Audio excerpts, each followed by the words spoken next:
করবেন। আমার জন্য বেশি বেশি দোয়া করবেন, আমি যেন সুস্থ হয়ে যাই। আমার মেয়েকে উন্নত চিকিৎসার জন্য আমি ইন্ডিয়াতে ভেলোরে সিএমসি হসপিটালে যাব। তো এখানে ব্যাপার হচ্ছে যাইতে গেলে তো অনেক টাকার দরকার। আমার কাছে কম বেশি যাই ছিল, আমি মেয়েকে বাংলাদেশে অনেক জায়গায় ট্রিটমেন্ট করাইছি এবং আপনাদের সাথে কথাবার্তার মাধ্যম দিয়ে আপনারা আশা ভরসার হাত বাড়িয়ে দিয়েছেন বা দেবেন, এই আশা নিয়েই আমার ইন্ডিয়া যাওয়ার পথে পা বাড়ানো। এখন পাসপোর্ট করছি, ভিসার জন্য 2 দিন হাই কমিশনারের অফিসের সামনে বসেছিলাম আমি মেয়েকে নিয়ে। এই অবশ্য পরিশেষে উনি আলহামদুলিল্লাহ ভিসা করার জন্য অনুমতি দিয়েছেন এবং গতকালকে আমি ফিঙ্গার ছবি উঠাই আইছি। এখন 20 তারিখে আমি ভিসা হাতে পাবো। আমার হাতে একদমই সময় কম। আপনারা যে যাই দিতে চেয়েছিলেন যদি সবাই টাকাটা মুখে মুখে আর না বলে আমার হাতে তুলে দিতেন, তাহলে আমি যাওয়ার জন্য প্রস্তুতি নিতে পারি। এদিক ডাক্তারের অ্যাপয়েন্টমেন্ট রয়েছে আমার 25 তারিখে।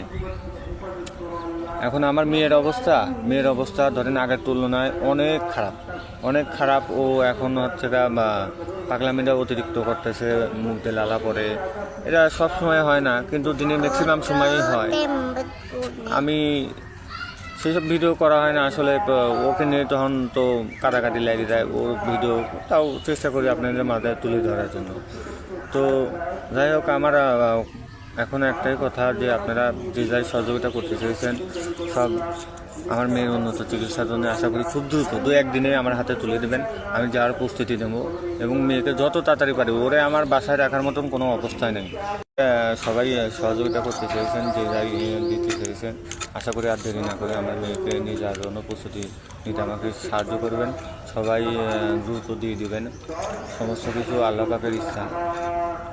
আল্লাহ তাআলা যদি হাইতে বাঁচা রাখে, ইনশাআল্লাহ উন্নত ব্যবস্থা দ্বারা মানুষ মাত্র ওসিলা আমার মেয়েকে আবার আমার সুস্থ অবস্থায় আমার বুকে ফিরে পাবো। আমার সবশেষে সবাই আমার মেয়ের জন্য দ্রুত সুস্থতার কামনা করে মহান আল্লাহ তাআলা দরবারে বেশি বেশি প্রার্থনা করবেন, দোয়া করবেন।